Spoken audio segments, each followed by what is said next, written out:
धर्म भी है। इस धर्म के प्रवर्तक गौतम बुद्ध जीव दया को बहुत महत्व देते थे। इस कविता में उन्हीं के जीवन की एक घटना संवाद शैली के रूप में प्रस्तुत की गई है। यह संवाद सिद्धार्थ की पत्नी यशोधरा और पुत्र राहुल के बीच होता है। सिद्धार्थ ही आगे चलकर भगवान बुद्ध कहलाए। इसे लिखा है मैथिली शरण गुप्त ने, जिनका जन्म 1886 ईस्वी में हुआ और जिनकी मृत्यु 1964 ईस्वी में हुई थी। राष्ट्रकवि मैथिली शरण गुप्त का जन्म सन 1886 में चिरगांव जिला झांसी उत्तर प्रदेश में हुआ था। बचपन से कविता में उनकी बहुत रुचि थी। आचार्य महावीर प्रसाद द्विवेदी की प्रेरणा से वे खड़ी बोली की ओर मुड़े और उनकी कविता में निखार आया। उन्होंने अपनी कविता में भारतीय जीवन को समग्रता से समझने एवं प्रस्तुत करने का प्रयास किया है। खड़ी बोली हिंदी के आरंभिक उन्नयकों में से एक है। साकेत गुप्त द्वारा लिखित महाकाव्य है। इसके अतिरिक्त यशोधरा, पंचवटी, भारत भारती तथा जयद्रथ वध इनकी मुख्य काव्य कृतियां हैं। इनकी मृत्यु सन 1966 ईस्वी में हुई थी। मरने वालों से बचाने वाला बड़ा होता है, यह उनकी चरितार्थ हुई है गौतम बुद्ध के जीवन में। संवाद शैली की इस कविता में गौतम बुद्ध के बचपन की एक घटना का उल्लेख है, जिसमें उनका पुत्र राहुल माँ यशोधरा से राजकुमार सिद्धार्थ की उसी कहानी को दोहराने का आग्रह करता है जिससे उपयुक्त उक्ति परिभाषित हुई थी। अब हम कविता देखेंगे। माँ कह एक कहानी, बेटा समझ लिया क्या तूने मुझको अपनी नानी। कहती है मुझसे यह चेटी, तू है मेरी नानी की बेटी। कह महा कह लेटी ही लेटी, राजा था या रानी। माँ कह एक कहानी, तू है हटी मान धन मेरे। सुन उपवन में बड़े सवेरे, तात भ्रमण करते थे तेरे। जहाँ सुरभि मनमानी, जहाँ सुरभि मनमानी। हाँ माँ यही कहानी। वर्ण वर्ण के फूल खिले थे, झलमल झलमल कर हिम बिंदु झिले थे। हल्के झोंके हिले मिले थे, लहराता था पानी, लहराता था पानी। हाँ हाँ यही कहानी। गाते थे कलकल स्वर से, सहसा एक हंस ऊपर से। गिरा विद्ध होकर खगसर से, हुई पक्ष की हानि, हुई पक्ष की हानि। करुणा भरी कहानी। चौक उन्होंने उसे उठाया, नया जन्म सा उसने पाया। इतने में आंखें टक आया, लक्ष्य सिद्धि का वाणी, लक्ष्य सिद्धि का वाणी। कोमल कठिन कहानी। मांगा उसने आहत पक्षी, तेरे तात किंतु थे रक्षी। तब उसने जो था खग बख्शी, हट करने की ठानी, हट करने की ठानी। अब बढ़ चली कहानी। हुआ विवाद सदैव निर्दय में, उभय आग्रही थे स्व विषय में। गई बात तब न्यायालय में, सुनी सभी ने जानी, सुनी सभी ने जानी। व्यापक हुई कहानी। राहुल तू निर्णय कर इसका, न्याय पक्ष लेता है किसका। कह दे निर्भय जय हो जिसका, सुन लूं तेरी बानी। माँ मेरी क्या बानी, मैं सुन रहा कहानी। कोई निरपराध को मारे तो क्यों अन्य न उसे उबारे। रक्षक पर भक्षक को वारे, न्याय दया का दानी, न्याय दया का दानी। तूने सुनी कहानी। इसको लिखा है मैथिली शरण गुप्त ने। अब हम कविता का सार, हम इस कविता का अर्थ देखेंगे। इसको मैंने डिवाइड कर दिया कि फर्स्ट पे रखना, सेकंड लिखना, थर्ड, फोर्थ, फिफ्थ, सिक्स, 7, 8, 9, 10 इस तरह पूरी कविता को 10 पॉइंट में डिवाइड किया है। तो पहला वाला है माँ कह एक कहानी, बेटा समझ लिया क्या तूने मुझको अपनी नानी। इसमें राहुल यशोधरा से कहता है कि माँ एक कहानी सुनाओ ना। यशोधरा कहती है बेटा तूने मुझे अपनी नानी समझ लिया है क्या। माँ कह एक कहानी, बेटा समझ लिया क्या तूने मुझको अपनी नानी। राहुल यशोधरा अपनी माँ से कहता है कि माँ मुझे कहानी सुनाओ। तो यशोधरा कहती है कि बेटा तूने मुझे अपनी नानी समझ लिया है क्या। फिर सेकंड पैराग्राफ, कहती है मुझसे यह चेटी, तू मेरी नानी की बेटी, कह महा कह लेटी ही लेटी, राजा था या रानी, माँ कह एक कहानी। यह दासी मुझसे कहती है कि तू मेरी नानी की बेटी हो, इसीलिए माँ कहानी सुनाओ ना, लेटे लेटे ही सुनाओ, एक राजा था या एक रानी। चेटी मतलब दासी। इसमें कहती है मुझसे यह चेटी, चेटी शब्द जो दिया गया है वो दासी के लिए उपयोग होता है। कहती है मुझसे यह चेटी, तू मेरी नानी की बेटी, कह माँ कह लेटी ही लेटी, राजा था या रानी, माँ कह एक कहानी। यह दासी मुझसे कहती है कि तुम मेरी नानी की बेटी हो, इसीलिए माँ कहानी सुनाओ ना, लेटे ही लेटे सुनाओ, एक राजा था या एक रानी। हठी मीन्स जिद्दी। थर्ड पेरे में जो हठी शब्द है उसके लिए शब्द आएगा जिद्दी। मानधन मीन्स पुत्र। उपवन मतलब मीन्स बगीचा। भ्रमण मीन्स घूमना। मनमानी मीन्स मनपसंद।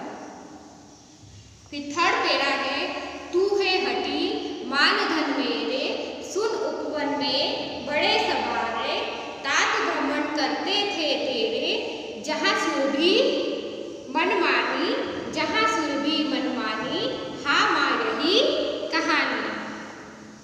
मेरे बेटे, हटी मीन्स जिद्दी, मेरे बेटे तू बहुत जिद्दी है, अच्छा तो सुन। एक दिन बड़ी सुबह तेरे पिता बगीचे में घूम रहे थे, उस समय वातावरण में मनपसंद खुशबू फैली हुई थी। वहाँ मनपसंद खुशबू खूब फैली हुई थी। हाँ माँ यही कहानी सुनाओ। सुरभि मीन्स खुशबू। सुरभि का अर्थ होता है खुशबू। तू है हटी मान धन मेरे, सुन उपवन में बड़े सवेरे, तात भ्रमण करते थे तेरे, जहाँ सुरभि मनमानी, जहाँ सुरभि मनमानी, हाँ माँ यही कहानी। मेरे बेटे तू बहुत जिद्दी है, अच्छा तो सुन। एक दिन बड़ी सुबह तेरे पिता बगीचे में घूम रहे थे, उस समय वातावरण में मनपसंद खुशबू फैली हुई थी। वहाँ मनपसंद खुशबू खूब फैली हुई थी। हाँ माँ यही कहानी सुनाओ। अब फोर्थ वाला, वर्ण वर्ण के फूल खिले थे, झलमल कर हिम बिंदु झिले थे, हल्के झोंके हिले मिले थे, लहराता था पानी, लहराता था पानी, हाँ यहाँ यही कहानी। वर्ण वर्ण के मतलब मीन्स अलग अलग रंगों के, अलग अलग रंगों के। फिर हिम बिंदु, हिम बिंदु मीन्स ओस की बूंदे, हिम बिंदु मीन्स ओस की बूंदे। वर्ण वर्ण के फूल खिले थे, झलमल कर हिम बिंदु झिले थे, हल्के झोंके हिले मिले थे, लहराता था पानी, लहराता था पानी, हाँ हाँ यही कहानी।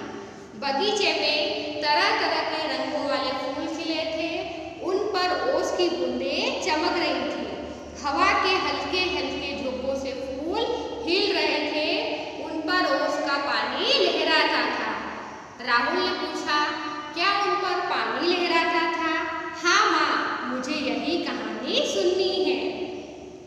बगीचे में तरह तरह के रंगों वाले फूल खिले थे, उन पर ओस की बूंदें चमक रही थी। हवा के हल्के हल्के झोंकों से फूल हिल रहे थे, उन पर ओस की बूंदें ओस का पानी लहराता था। राहुल ने पूछा, क्या उन पर पानी लहराता था? हाँ माँ मुझे यही कहानी सुननी है।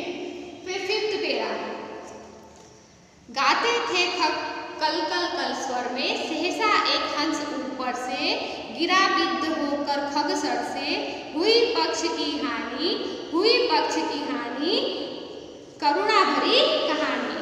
खग मीन्स होता है पक्षी, कल मीन्स मधुर। मीनिंग मैं आपको बीच बीच में बताती जा रही हूँ, फिर उसके बाद एक्सप्लेन करूंगी। सहसा मीन्स एकाएक या अचानक। बिद्ध मतलब बींधा हुआ, बिद्ध मीन्स बींधा हुआ। शर मीन्स बाण, पक्ष मीन्स पंख, हानि मीन्स क्षति या नुकसान, करुणा मीन्स दया। गाते थे खग कलकल स्वर से, सहसा एक हंस ऊपर से, गिरा बिद होकर खगसर से, हुई पक्ष की हानि, हुई पक्ष की हानि, करुणा भरी कहानी। पक्षी मधुर स्वर में गा रहे थे। अचानक एक हंस ऊपर से गिरा, वह पक्षी बाण से बिंद गया था, उसको बाण लग गया था और उस बाण लगने से उसका एक पंख घायल हुआ था। दुखी होकर राहुल ने पूछा, पंख घायल हो गया था, यह तो बहुत दुख भरी कहानी है। पक्षी जो है वो मधुर स्वर में गा रहे थे। अचानक एक हंस ऊपर से गिरा, वह पक्षी बाण से बिंद गया था, उसे बाण लग गया था और बाण लगने के कारण उसका एक पंख घायल हुआ था। दुखी होकर राहुल ने पूछा, पंख घायल हो गया था, यह तो बहुत दुख भरी कहानी है। फिर 6 नंबर, चौंक उन्होंने उसे उठाया, नया जन्म सा उसने पाया, इतने में आंखें टक आया, लक्ष्य सिद्धि का मानी, लक्ष्य सिद्धि का मानी, कोमल कठिन कहानी। चौंक मतलब चकित होना, चौंक मीन्स चकित होना। आंखें टक मीन्स शिकारी, आंखें टक मीन्स शिकारी। लक्ष्य मीन्स निशाना, लक्ष्य मीन्स निशाना। मानी मीन्स अभिमानी, मानी मीन्स अभिमानी। चौंक उन्होंने उसे उठाया, नया जन्म सा उसने पाया, इतने में आंखें टक आया, लक्ष्य सिद्धि का मानी, लक्ष्य सिद्धि का मानी, कोमल कठिन कहानी। तेरे पिता ने चौंक कर उसे उठाया, उनके स्पर्श से पक्षी ने मानो नया जन्म पा लिया। उसी समय शिकारी वहां आ पहुंचा। उसे इस बात का गर्व था कि उसका निशाना सही बैठा है। क्या अचूक निशाने का अभिमानी, उसको अपने ऊपर अभिमान होने लगा कि उसने जो निशाना लगाया वो बिल्कुल सही लगा। यह तो कोमल पर कठोर कहानी है। तेरे पिता ने चौंक कर उसे उठाया, उनके स्पर्श से पक्षी ने मानो नया जन्म पा लिया। उसी समय शिकारी वहां आ पहुंचा। उसे इस बात का गर्व था कि उसका निशाना सही बैठा है। क्या अचूक निशाने का अभिमानी, यह तो कोमल पर कठोर कहानी है। फिर 7 नंबर, मांगा उसने आहत पक्षी, तेरे दांत तात किंतु थे रक्षी, तब उसने जो था खगभक्षी, हट करने की ठानी। आहत मीन्स घायल, आहत मीन्स घायल। रक्षी मीन्स रक्षक, रक्षी मीन्स रक्षक। खग पक्षी मीन्स पक्षियों का मांस खाने वाला, खग पक्षी मीन्स पक्षियों का मांस खाने वाला। मांगा उसने आहत पक्षी, तेरे दांत किंतु थे रक्षी, तब उसने जो था खगभक्षी, हट करने की ठानी, हट करने की ठानी। अब बड़ी चली कहानी। शिकारी ने तेरे पिता से घायल पक्षी मांगा, परंतु तेरे पिता पक्षी की रक्षा करने वाले थे। तब पक्षियों का मांस खाने वाला वह शिकारी पक्षी लेने पर अड़ गया। राहुल बोला, वह अड़ गया, अब तो मामला बहुत बढ़ गया। शिकारी ने तेरे पिता से घायल पक्षी मांगा, परंतु तेरे पिता पक्षी की रक्षा करने वाले थे। तब पक्षियों का मांस खाने वाला वह शिकारी पक्षी लेने पर अड़ गया। राहुल बोला, वह अड़ गया, अब तो मामला बहुत क्या हुआ है, बढ़ गया है। फिर 8 नंबर, हुआ विवाद सदैव निर्दय में, उभय आग्रही थे स्वविषय में, गई बात तब न्यायालय में, सुनी सभी ने जानी, सुनी सभी ने जानी व्यापक हुई कहानी। विवाद मीन्स बहस। विवाद मीन्स क्या होता है? बहस। सदय मीन्स दयालु। सदय मीन्स दयालु। और निर्दय मीन्स दयाहीन। जिसके अंदर किसी भी तरह की कोई दया नहीं हो उसे दयाहीन कहते हैं। उभय मीन्स दोनों। उभय मीन्स दोनों। स्वविषय मीन्स अपनी बात। स्वविषय मीन्स अपनी बात। व्यापक होना मतलब चारों ओर फैल जाना। व्यापक होना मीन्स चारों ओर फैल जाना। हुआ विवाद सदय निर्दय में, उभय आग्रही थे स्वविषय में। गई बात तब न्यायालय में, सुनी सभी ने जानी, सुनी सभी ने जानी व्यापक हुई कहानी। इस प्रकार सदय बचाने वाला और निर्दय जिसने मारा था, इन दोनों में बहस होने लगी। दोनों अपनी अपनी बात पर डटे हुए थे। तब बात न्यायालय में गई। वहां यह बात सभी ने सुनी और मालूम की। राहुल ने पूछा, क्या सभी ने बात सुनी और मालूम की? तब तो यह बात चारों ओर फैल गई। इस प्रकार सदय मीन्स दया करने वाला, बचाने वाला, और निर्दय जिसने निर्दयता पूर्वक मारा, इन दोनों में बहस होने लगी। दोनों अपनी अपनी बात पर डटे हुए थे। तब बात न्यायालय में गई। वहां यह बात सभी ने सुनी और मालूम की। राहुल ने पूछा, क्या सभी ने बात सुनी और मालूम की? तब तो यह बात चारों ओर फैल गई। फिर 9 नंबर, राहुल तू निर्णय कर इसका, न्याय पक्ष लेता है किसका? कह दे निर्भय जय हो जिसका, सुन लूं तेरी बानी, माँ मेरी क्या बानी, मैं सुन रहा कहानी। निर्णय मीन्स फैसला। निर्णय मीन्स फैसला। निर्भय मीन्स निडर, जो नहीं डरता हो। निर्भय मीन्स निडर। वाणी मीन्स वाणी, जो हम बोलते हैं वो। वाणी मीन्स वाणी। राहुल तू निर्णय कर इसका, न्याय पक्ष लेता है किसका? कह दे निर्भय जय हो जिसका, सुन लूं तेरी बानी, माँ मेरी क्या बानी, मैं सुन रहा कहानी। यशोधरा कहती है, हे राहुल तू इस विवाद का निर्णय कर और बता कि न्याय किसका पक्ष लेता है। तू निर्भय होकर बता दे कि इसमें विजयी किसकी है। जरा तेरी बात भी तो सुनूं। राहुल कहता है, माँ मैं क्या बताऊं, मैं तो बस कहानी सुन रहा हूँ। यशोधरा अपने पुत्र राहुल से कहती है कि तू इस विवाद का निर्णय कर और बता कि न्याय किसका पक्ष लेता है। तू निर्भय होकर बता दे कि इसमें विजयी किसकी है। जरा तेरी बात भी तो सुनो। राहुल कहता है, माँ मैं क्या बताऊं, मैं तो बस कहानी सुन रहा हूँ। फिर 10 नंबर लास्ट, कोई निरपराध को मारे तो क्यों, अन्न न उसे उबारे, रक्षक पर भक्षक को वारे, न्याय दया का दानी, न्याय दया का दानी, सुने तूने सुनी कहानी। निरपराध मीन्स निर्दोष, बेगुनाह, जिसने कोई गुनाह न किया हो।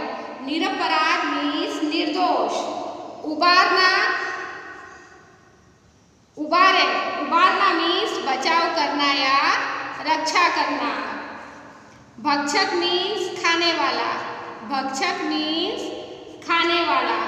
दानी मीन्स दान देने वाला। दानी मीन्स दान देने वाला। कोई निरपराध को मारे तो क्यों, अन्य न उसे उबारे, रक्षक पर भक्षक को वारे, न्याय दया का दानी, न्याय दया का दानी, तूने सुनी कहानी। कोई किसी निर्दोष को मार रहा हो तो दूसरा उसे क्यों न बचाए। न्याय तो वही है जो दया के पक्ष में हो, जो मारने वाले के पक्ष में नहीं, बचाने वाले के पक्ष में हो। राहुल ने कहा, क्या दया न्याय का दान देती है? यशोधरा बोली, तूने सचमुच कहानी समझ ली। कोई किसी निर्दोष को मार रहा हो तो दूसरा उसे क्यों न बचाए। न्याय तो वही है जो दया के पक्ष में हो, जो मारने वाले के पक्ष में नहीं, बचाने वाले के पक्ष में हो। राहुल ने कहा, क्या दया न्याय का दान देती है? यशोधरा ने कहा, तूने सचमुच मेरी कहानी समझ ली है। इस कहानी में यशोधरा ने अपने पुत्र को, इस कविता में, सॉरी कहानी नहीं कविता, इस कविता में यशोधरा ने अपने पुत्र को समझाया है कि मारने वाले से बचाने वाला अधिक बड़ा होता है। मारने वाले से बचाने वाले का हक भी अधिक होता है। अब कुछ जनरल छोटे छोटे क्वेश्चन। गौतम बुद्ध के बचपन का क्या नाम था? तो गौतम बुद्ध के बचपन का नाम सिद्धार्थ था। सुरभि शब्द का क्या अर्थ होता है? तो सुरभि शब्द का अर्थ होता है सुगंध। माँ कह एक कहानी काव्य किस शैली में है? तो ये एक संवाद शैली है। इसमें माँ और बेटे दोनों एक दूसरे से बात कर रहे हैं, इसलिए ये संवाद शैली है। कवि मैथिली शरण को किसकी उपाधि मिली थी? तो कवि मैथिली शरण को राष्ट्र कवि की उपाधि मिली थी। सिद्धार्थ ने किस पक्षी की रक्षा की थी? तो सिद्धार्थ ने हंस की रक्षा की थी। और इस कहानी को आपने लगभग 5th स्टैंडर्ड में राजकुमार सिद्धार्थ की कहानी पढ़ी है, जिसमें बताया गया था कि राजकुमार सिद्धार्थ अपने बगीचे में टहल रहे थे तो उन्हें अचानक एक दर्द भरी आवाज़ सुनाई दी। उस आवाज़ की तरफ दौड़े तो उन्होंने देखा कि एक सफ़ेद कलर का हंस था जिसको तीर लगा हुआ था उसके पंखों में और बहुत खून बह रहा था। वे जब उसे उठाकर ले गए, गोद में उठाया, बड़े प्यार से उसके सिर पर हाथ फेरा और घुसा हुआ तीर बाहर निकालकर उसके घाव को धोया।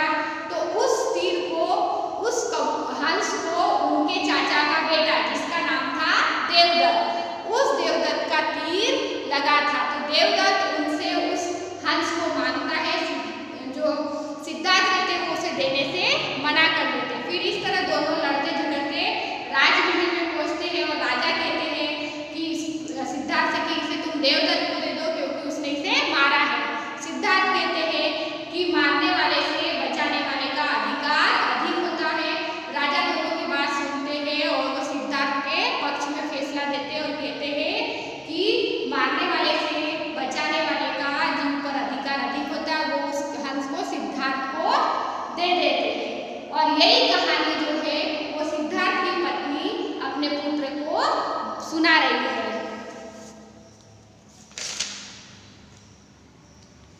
अब जनरल क्वेश्चन। राहुल ने माँ से क्या आग्रह किया? राहुल ने अपनी माँ से एक कहानी सुनाने का आग्रह किया। चेटी ने राहुल को क्या बताया था? चेटी ने राहुल को बतलाया था कि तुम्हारी माँ तुम्हारी नानी की बेटी है। चेटी मीन्स दासी होता है। तो दासी ने राहुल को क्या बताया था? तो दासी ने राहुल को बताया था कि तुम्हारी जो माँ है वो तुम्हारी नानी की बेटी है। राहुल के पिताजी कहाँ भ्रमण करते थे और कब? तो राहुल के पिताजी बड़े सवेरे बगीचे में भ्रमण करते थे। राहुल को कहानी कैसी लगी? राहुल को कहानी अत्यंत करुणा भरी लगी। आखे तक को किस बात का गर्व था? आखे तक को इस बात का गर्व था कि उसका निशाना सही लगा है। आखे तक ने राहुल के पिताजी से क्या मांगा? आखे तक ने राहुल के पिताजी से अपना शिकार मांगा। विवाद का विषय क्या था? विवाद का विषय यह था कि किसी निर्दोष पक्षी को बचाने वाला बड़ा होता है या उसे मारने वाला। कहानी व्यापक कब हुई? कहानी व्यापक तब हुई जब वह न्यायालय में पहुंची और सबने उसे सुनी और समझी। माँ ने राहुल से किस पर निर्णय देने के लिए कहा? माँ ने राहुल से इस पर निर्णय देने के लिए कहा कि न्यायालय में पक्षी को मारने वाला जीतेगा या उसे बचाने वाला। सिद्धार्थ क्यों चौंके थे? सिद्धार्थ चौंक गए थे क्योंकि उनके ऊपर से घायल हंस नीचे गिरा था। आखे तक को किस बात का गर्व था? तो आखे तक को इस बात का गर्व था कि उसका निशाना अचूक रहा। घायल पक्षी पर अधिकार का विवाद जब सबने सुना और जाना तब क्या हुआ? जब सबने सुना और जाना तो वह न्यायालय में